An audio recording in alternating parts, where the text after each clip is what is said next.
अभी तो जीजू ने पार्ट 1 बनाया है और जीजी ने अभी से हाथ जोड़ना शुरू कर दिया, अपनी दुहाई लगाना चालू कर दी। कहने लगी ना, अरे मेरे ट्रू सब्सक्राइबर प्लीज़ मुझ पे भरोसा रखना, वो झूठ बोल रहा है। क्यों जीजी, आप ही भाई, जिज्जी को चाहिए हम लोग का सपोर्ट, हम लोग उनके ऊपर भरोसा करें।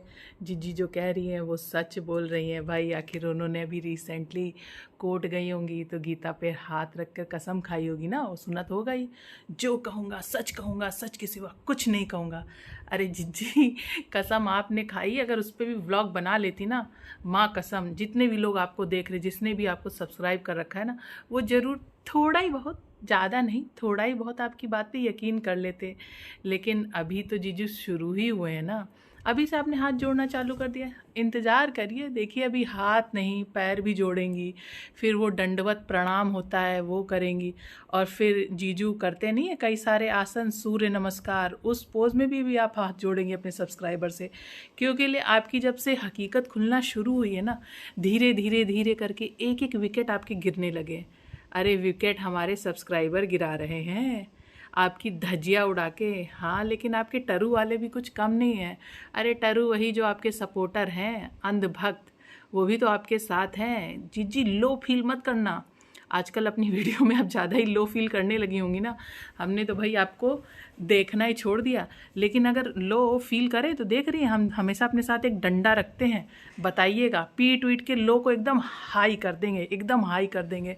लेकिन जीजू, ये डंडा आपके सपोर्ट में है, जब चाहो दे दो दीदी। भाई जैसे श्री कृष्ण जी पार्थ मत सारथी बनकर पांडवों का साथ देते थे, कहते नहीं थे, हे पार्थ तुम आगे बढ़ो हम तुम्हारे साथ हैं। तो उन्होंने पूरी महाभारत में सारथी बन के, सारथी मतलब जो रथ को चलाता है, उन्होंने रथ चलाते चलाते उनको हर एक ज्ञान की बातें बताई और उनके मार्ग को खोला, है ना।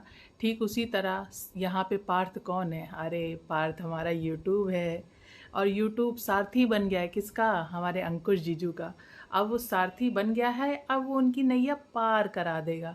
चाहे कोर्ट में कितनी भी झूठी गवाहियाँ हो जाएं, झूठी दलीलें हो जाएं, जिज्जी के सारे पैसे ख़त्म हो जाएं। अरे वही जो ब्रांडेड ब्रांडेड कपड़े लेती हैं बिना पैसे के, उनको दे जाते होंगे ना, उनके अंधभक्त दे जाते होंगे, घर पे ले जाते होंगे, अमेज़ॉन का पार्सल दे मारते होंगे, फ्लिपकार्ट से दे मारते होंगे, तभी तो जिज्जी ये सब कपड़े पहन लेती हैं, सिनेमन वाटर पी लेती हैं, अपनी ग्रोसरी शॉपिंग कर लेती हैं, हर दूसरे या तीसरे दिन मॉल चली जाती हैं, और मॉल जाके क्या क्या करती हैं, कहती हम तो चाय के दीवाने हैं, है ना, चाय की दीवानी जिज्जियाँ हमारी। लेकिन वहाँ जाके कहाँ जाती? स्टारबक्स में। लेकिन जिज्जी लोग को पता नहीं है क्या, स्टारबक्स में कॉफ़ी मिलती है, चाय नहीं। और जीजी एक बार क्या खा रही थी, कह रही थी वो कौन सी सैंडविच होती है, कहते हैं हवाई सैंडविच, आप लोगों को तो पता ही होगा। नहीं जीजी, जीजी हवाई सैंडविच नहीं, उड़न खटोला सैंडविच। हवाई सैंडविच खा के तो आप हवा में ही रह जाओगी, उड़न खटोला। जो मर्यादित व्यक्ति होता है ना, वही अक्सर शांत रहेगा, चुप रहेगा, सहज रहेगा। क्यों रहता है? जस्ट बिकॉज वो अपने रिश्ते को नुकसान नहीं पहुंचाना चाहता है ना। ठीक उसी तरीके से हमारे जीजू अंकुश अग्निहोत्री चाहते थे, अब तक उन्होंने अपनी चुप्पी नहीं तोड़ी थी। वो सोचते थे आज नहीं तो कल जिज्जियाँ अपने उससे उभरेंगी, कभी तो उनकी आंखें खुलेगी, कभी तो उनको बुद्धि आएगी, सद्बुद्धि आएगी, कभी तो कुछ होगा। अरे गाड़ी चलाते चलाते हो सकता है अचानक से ब्रेक लगे और धड़ाम से लड़के जिज्जी का दिमाग आ जाए। जिज्जा इसी इंतजार में थे बेचारे, इसीलिए अपने खिलाफ, अपनी माँ के खिलाफ, अपनी बहन के खिलाफ जितनी भी प्लानिंग प्लॉटिंग होती थी, जितनी भी बातचीत होती थी, कभी उन्होंने उसका विरोध नहीं किया, उसके जवाब में कुछ भी नहीं बोला। भले उनके ऊपर कितने एलिगेशंस लगते रहे, उनकी फैमिली के ऊपर कितनी सारी बातें, कितने कीचड़ उछाले गए, लेकिन एक सज्जन पुरुष होता है ना, कभी अपने फैमिली मैटर्स को, घर की बातों को कभी किसी थर्ड पर्सन के सामने डिस्कस नहीं करता है। भाई इतने पब्लिक के सामने अपनी घर की बातें करना जस्ट फॉर फ्यू डॉलर्स, ये अच्छी बात नहीं है। कमाई के और भी तरीके थे। आप अचानक फेमस हो ही गए थे बनाते बनाते, आप तो नहीं फेमस हुए थे, आपकी बड़ी बहन फेमस हो गई थी हाथ दिखा दिखा के, कुकिंग कर करके, है ना। तो और भी तरीके थे फेमस हो जाने के, ज़रूरी नहीं था कि अपने घर की हर बात को आप उछालें और इस तरीके से सामने वाले को ह्यूमिलेट करें। हम लोग अंधे नहीं हैं या दिमाग से पैदल नहीं है कि हमने दुनिया नहीं देखी। भाई अभी जिज्जू ने तो पोल खोलना शुरू ही करी थी, अभी तो वो एक एक बातों को लेके आए थे। अभी तो उन्होंने एक छोटा सा वही कह लीजिए सुतली बम कहेंगे, भी धमाकेदार बम नहीं, धमाकेदार बम तो लेके आए जिज्जू पार्ट 1 में। जिज्जू ने जो अपनी सीरीज़ शुरू करी है एक्सपोज करने की, पार्ट 1, पार्ट 2, पार्ट 3, जिज्जू जितने पार्ट बनाएंगे उसके सपोर्ट में हम भी उनके साथ पार्ट्स बनाएंगे और उन्हें सपोर्ट करेंगे अपने कमेंट से, अपने व्यूज़ से और अपने शेयर से। अभी जिज्जू ने कुछ ही बोला है कि जिज्जी हाथ जोड़ के हो गई है। भाई मेरे सब्सक्राइबर प्लीज़ यकीन नहीं करो, क्योंकि ले मैं गंगा में खड़ी होके सत्य बोलने की कसम खाती हूँ, इस वजह से उनकी बातों पे यकीन ना करो। भाई जिज्जी सच बोलती है। अब तक जीजू क्यों नहीं बोल रहे थे भाई? इसलिए नहीं बोल रहे थे ना, वो सोचते थे कि भैया जिज्जी अचानक कहीं टकरा जाए, उनकी बुद्धि आ जाए और वो घर को लौट आए।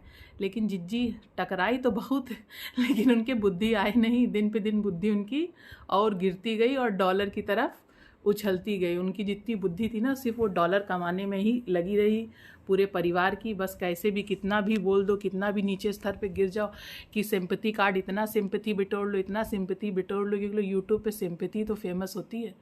ऐसे थोड़ी ना आए दिन कोई ना कोई नेम फेम पा लेता है। कौन नेम फेम पा लेता है भाई? बहुत मेहनत से जो लगा उसको नेम फेम तो पता नहीं जब मिलेगा तब मिलेगा। लेकिन जो सिंपैथी कार्ड खेलते हैं ना, उनके सब्सक्राइबर भी, उनके व्यूज़ भी और उनके डॉलर भी और उनकी लाइफस्टाइल बदलते यूट्यूब देर नहीं करता है। अभी जीजू ने थोड़ा ही बोला है कि इतने लोग उनके पीछे पड़ गए तो अब क्यों बोल रहे हैं, पहले क्यों नहीं बोला, पहले से क्यों नहीं बोला। भाई इंसान नहीं बोलता है ना, शुरुआत में जो समझदार इंसान होता है वो नहीं बोलता है, वो पेशेंटली वेट करता है कि कब सामने वाले को सद्बुद्धि आएगी, कब वो सुधर जाएगा। लेकिन हर इंसान की एक सहन शक्ति होती है और जिज्जी ने जितने झूठे एलिगेशंस लगा लगा के उनकी सारी सहन शक्ति को तोड़ दिया और मामला कोर्ट तक पहुंचा के उन्होंने बहुत अच्छा किया। उन्होंने खुद ही गड्ढा खोद लिया, अपने लिए गड्ढा खोदा है, जीजू के लिए गड्ढा नहीं खोदा है। जीजू तो ठीक है, अपनी माँ के साथ खुश हैं, वो तो अपने कहते हैं ना कि दूध का कर्ज निभाना, तो वो अपने दूध का कर्ज तो निभा रहे हैं। लेकिन आप सोचिए आप कौन सा फ़र्ज निभा रही हैं जो आपने अपने बेटे को, क्योंकि वो सिर्फ आप ही का नहीं, अपने बेटे को, अपने इसलिए बोल रही हो ना कि वो पूरे इंटायर फैमिली का बेटा है, बच्चे को उसके बाप से अलग करके ना आप सही नहीं कर रही। अब आपने उस हद तक उनको निचोड़ दिया है ना कि अब उन्हें आपके लिए पत्ते खोलने पड़े, क्योंकि अब वो भी समझ चुके हैं कि अब आप सुधरेंगी नहीं, आप दिन पे दिन और वर्स्ट होती जाएंगी और ज़्यादा अत्याचार आप करती हैं, वो नहीं करती हैं। विक्टिम कार्ड आप खेलना बंद करिए। जस्ट बिकॉज आप फीमेल हैं, 4 लोगों के सामने रो देंगी, हंस देंगी, लो फील करने लगेंगी, आज मैं गई नहीं वॉक पे, मैंने ये नहीं किया, वो नहीं किया, इससे कुछ नहीं हासिल होने वाला है। क्योंकि लिए अब तो आपका बैंड बजना चालू हो गया, दिवाली आ रही है, जीजू धमाके कर रहे हैं और करते रहेंगे। जो समझदार इंसान होता है ना, वो हमेशा सही समय का इंतज़ार करता है, सही वक्त का इंतज़ार करता है, सब्र रखता है ना।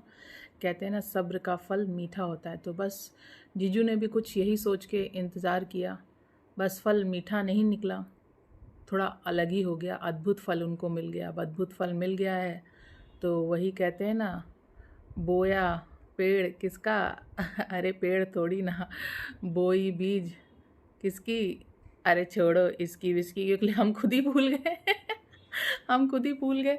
वो कौन सा बोलते हैं, बबूल काटा तो फल कहाँ से होए, तो बस वही वाला हाल हो गया है।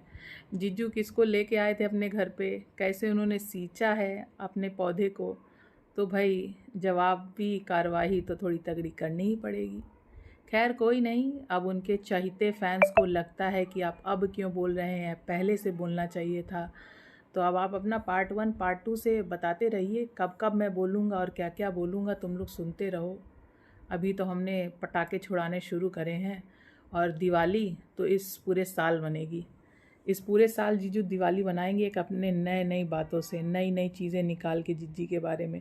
जितना जिज्जी ने सिंपैथी कार्ड बटोरा है, सब्सक्राइबर्स बटोर के, तो जीजू आप बनाते रहिए और हम लोग भी आपके साथ हैं और इसी तरीके से आपका सपोर्ट करते रहेंगे, क्योंकि हम लोग को भी थोड़ी समझ है ना, थोड़ी बहुत तो समझ आई है कि कौन सही है कौन गलत है।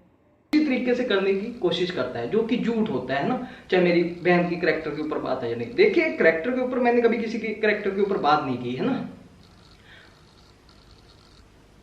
और ना ही कभी सामने की।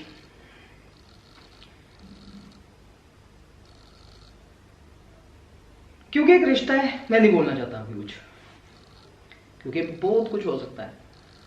और चलिए आए वो उसकी फैमिली को प्रॉब्लम होनी चाहिए। मतलब कि वो क्या था, किसी ने बोला था ना कि तेरा घर खराब करूंगी, फिर ऐसे मैनिपुलेटिव बातें, फेक स्टोरी, र्यूमर्स फैला के ऐसे किया जाए। जब खुद नहीं होता तो सबने देखा है कि ऐसे चैनल खड़े किए जाते हैं, बुलवाया जाता है और धड़ाधड़ बोला जाता है और लोग उनको जवाब भी देते हैं, जाके बोलते हैं। और सबसे जो सज्जन पुरुष होता है ना, वो कभी किसी के चरित्र पर उंगली नहीं उठाता है, ना सामने ना पीठ पीछे, है ना।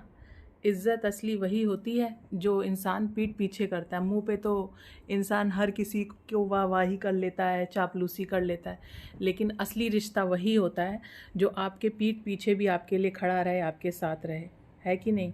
तो जीजू ने कभी किसी के ऊपर उंगली नहीं उठाई, हालांकि उनके ऊपर बहुत उंगलियां उठी, इतनी उंगलियां उठी आप लोग ने तो देखा ही है, आप लोग तो साथ रहे ही हो, तो आपने देखा ही है कितना कीचड़ उनके ऊपर उछाला गया है। लेकिन उन्होंने कभी आउट ऑफ द वे जाके एकदम नीचे स्तर पे उतरे नहीं हैं। अक्सर कैरेक्टर, औकात और ऐसी ऐसी बड़ी बड़ी बातें, ढकोसले वाली बातें वही करता है ना जिसका खुद का कुछ नहीं होता है ना। औकात की बात अक्सर वही लोग करते हैं जिनकी खुद की नहीं होती। कैरेक्टर की बात भी वही लोग करते हैं। आगे मुझे कुछ कहना नहीं, क्योंकि अगर जीजू नहीं कुछ बोलते हैं ना तो हमें भी थोड़ा सा वो गरिमा बनाए रखना चाहिए, है ना।